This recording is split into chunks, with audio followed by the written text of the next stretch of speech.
કળમોદર હતા ત્યારે બાપા અવારનવાર બગદાણા આવતા. બગદાણાની જગ્યા બાપાને પસંદ આવી એટલે તે કળમોદરથી બગદાણા રહેવા આવ્યા. ગામની વચ્ચે હનુમાનજીની ડેરીએ રહેતા અને હનુમાનજીની સેવા અને સાધના ખૂબ કરી. બાજુમાં એક ખુલ્લી ઓરડી ભાડે રાખી તેમાં રહેતા.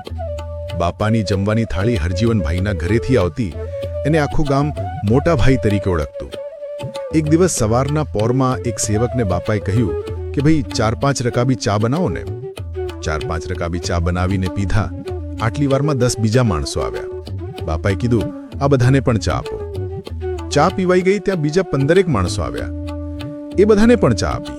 કલ્પના કરો, જે કેટલીમાં 4-5 વ્યક્તિની ચા બનાવી છે તેમાંથી 50 માણસોએ ચા પી લીધી તો પણ કેટલીમાં ચા ખૂટતી નથી. સેવક વિચાર કરે કે આમાં તો હજુ ઘણી ચા છે. બધાએ ચા પીવા છતાંય તેમાં ચા ખૂટી નહીં. આજે પણ એ કેટલી મોજૂદ છે, દર્શન કરવા આવતા યાત્રિકો માટે દર્શન કરવા માટે રાખેલી છે. મિત્રો, તમને અમારા વિડીયો પસંદ આવતા હોય તો વિડીયોને લાઇક કરી કોમેન્ટમાં બાપા સીતારામ અવશ્ય લખજો અને વિડીયોને શેર પણ કરજો.